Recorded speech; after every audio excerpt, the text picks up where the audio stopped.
মন্ত্ৰী জয়ন্তমল্ল বৰুৱাই একেদিনাই 26 এপ্ৰিল 2023 তাৰিখৰ দিনা একেদিনাই প্ৰায় 40 বিঘা মাটি তেখেতে কিনিছিলে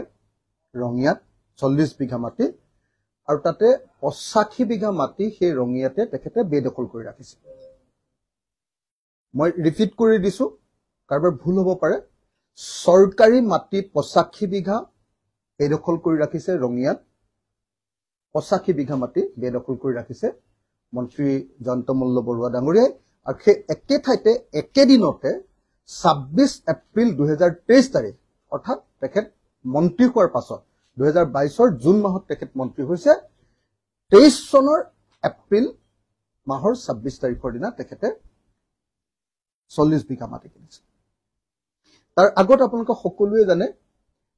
যে তেজপুৰতো তেখেতে একেলগে বহুত মাটি কিনিছিলে তাৰ তথ্য আমি ৰাজহুৱা কৰা নাছিলো আনসকলে ৰাজহুৱা কৰিছিলে আজি মই আপোনালোকক এখন হোটেল দেখুৱাব কৈছো গুৱাহাটীত নিৰ্মীয়মান শেষ হৈছে বনাই শেষ হৈছে এখন হোটেল এই হোটেলখন আপোনালোকে চিনি পাইছে নে এই হোটেলখনত কেএফসি লিখা আছে দেখিছে নে আমাৰ যে গণেশগুৰি আমাৰ তাৰ পিছত আমাৰ পুৰণি যেটো এছেম্বলি গেট তাত আমাৰ যেটো মন্দিৰ আছে কি কয় এটো কি মন্দিৰ এটো হেৰি আমাৰ গণেশ মন্দিৰ সেই গণেশ মন্দিৰ পুৰা কাহিলিপাৰা পিনে না যাব গণেশ মন্দিৰ পুৰা আপোনাৰ এটো কি বুলি কয় টুৱাৰ্ডছ মানে হেৰি হাতীগাঁও পিনে যাওতে 50 মিটাৰ জাস্ট 50 মিটাৰ আপুনি 50 মিটাৰ আগবাঢ়ি গলে আপুনি এমপি বুক ষ্টলখন দেখিব এমপি বুক ষ্টলৰ ঠিক কাখৰ লগতে লাগি থকা একদম কাখত আৰু মাজত ৰাস্তাটো আছে বাৰু মানে এমপি বুক ষ্টলৰ লগতে লাগি থকা এখন কেএফসি সকলোৱে কেএফসি লে সাগা যায় সেই কেএফসি ফ্ৰেঞ্চাইজি এটা আছে তাৰ ওপৰত আৰু চাৰিমহলীয়া এখন বিশাল আকাৰৰ 3 ষ্টাৰ যুক্ত 3 ষ্টাৰৰ এখন হোটেল নিৰ্মাণ কৰি থকা আছে এখন হোটেলখন এখন অলপ সাইড ভিউ এটো হল সাইড ভিউ হোটেলখনৰ নাম কৈলাশ ৰেসিডেন্সি কৈলাশ তেখেতৰ দেউতাকৰ নাম নহয় কৈলাশ ৰেসিডেন্সি হোটেলখনৰ নাম কৈলাশ ৰেসিডেন্সি 3 ষ্টাৰৰ কৈলাশ ৰেসিডেন্সিখন মই বেলেগ এংগুলৰ পৰা আপোনালোকক দেখুৱাই দিছো বেলেগ এংগুলৰ পৰা বেলেগ এংগুলৰ পৰা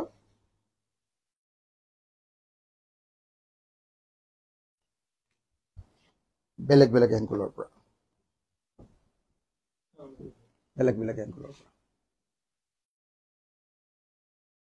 আপোনালোকে দেখোতে নিশ্চয় গম পাইছে যে এখন বহুত ডাঙৰ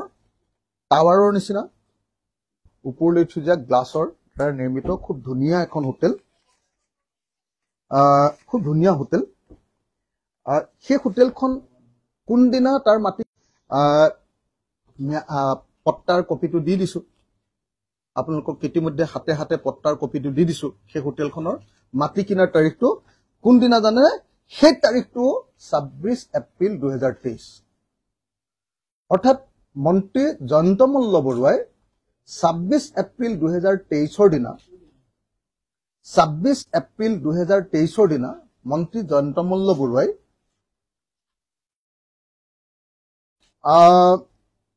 তেখেতে কিনিছে 26 এপ্ৰিল যিদিনা ৰঙিয়াত মাটি কিনিছে সেই দিনটোত মাটি কিনিছে তেখেতে ৰামেশ্বৰ তালুকদাৰ দেউতাকৰ নাম স্বৰ্গীয় নিধন তালুকদাৰ ৰামেশ্বৰ তালুকদাৰ অসমৰ এজন অতি কুখ্যাত মাটি দালাল বুলি আপোনালোকে নিশ্চয় জানে সকলোৱে ৰামেশ্বৰ তালুকদাৰ সেই ৰামেশ্বৰ তালুকদাৰৰ পৰা প্ৰায় 3 কোঠাৰ মাটি কিনিছে জুলি ডেকা বৰুৱা বেকেটত জয়ন্তমল্ল বৰুৱা দুৰ্গা মন্দিৰ নলবাৰী সানকুছি নলবাৰী পিন 781335 তেখেতে কিনেছে মাটিৰ শ্ৰেণী অকৃষি বস্তি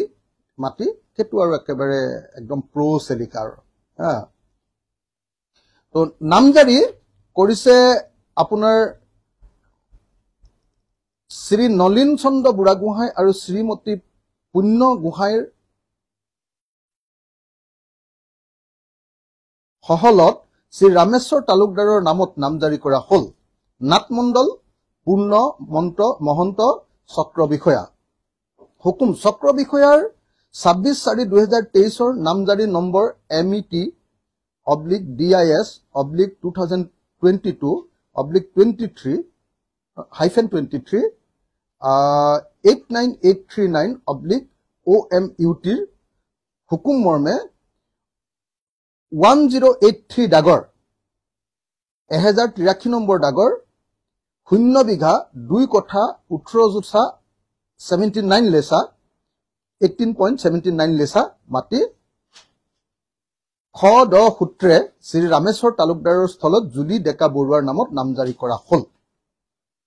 লাটমণ্ডল আনোৱাৰ হুছেইন চক্ৰ বিষয়া শান্তনু গগৈ প্ৰতিবেদন মৰ্মে জমাবন্দীৰ তথ্যৰ ভিত্তিত উপৰোক্ত মন্তব্য সংশোধন কৰা হল চক্ৰ বিষয়া শান্তনু গগৈ 2023-4-26 এপ্ৰিল 2023 তাৰিখৰ দিনা এখন তেখেতে জমাবন্দীত তেখেতৰ নামটো সোমাইছে এতিয়া মই আপোনালোকক সুধিব খুজিছো যে এজন মানুহৰ কিমান টকা থাকিলে একেদিনাই ৰঙিয়াত 40 বিঘা মাটি কিনিব পাৰে একেদিনাই 26 এপ্ৰিল 2023 আৰু একেদিনাই গুৱাহাটীত আটাইতকৈ ধনী এলেকাত তাত মাটিৰ মূল্য নাথাকে তাৰমানে মুখত যিটো নাম আহিব সেইটোৱে দাম তাত যিডোখৰ আমাৰ গণেশগুৰিৰ সেই পাৰ্টটো আটাইতকৈ মানে চহকী পাৰ্টটো আৰু সেই পাৰ্টটোত মানে মাটিৰ কোনো মূল্য নাথাকে আপোনাৰ মুখত যিটো আহিব মালিকৰ সেইটোৱে তাত মাটিৰ মূল্য এটা কথাত যদি কোনোবাই কয় যে নহয় 10 কোটি টকা তেতিয়াহ'লে 10 কোটি টকাই তাতে এটা কোনেও নাজানে কিমান টকা গতিকে তেনেকুৱা 3 কঠা মাটি একেদিনাৰ ভিতৰতে মন্ত্ৰী জয়ন্ত মল্ল বৰুৱাই ক্ৰয় কৰিছে মই আপোনালোকক মাটিৰ পট্টাখন দি দিলো আপোনালোকক হোটেলৰ তথ্যখন দি দিলো আৰু হোটেলখন সবে চিনি পাব এতিয়া কাৰণ সেইডোখৰ যিখন KFC সেই KFC খনত গৈ আপোনালোকে একাপ কফি মই কালি কোল্ড কফি এটাও খাই আহিছো তাতে জুলি ডেকা বৰুৱাৰ নামতে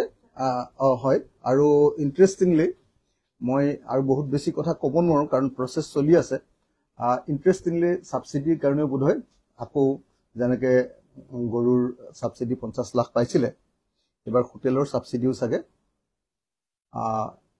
কাৰণে প্ৰসেস বিলাক চলি আছে নামটো হোটেলৰ ঠিক হৈ গৈছে কৈলাশ ৰেসিডেন্সি হোটেল 3 ষ্টাৰ হোটেল এখন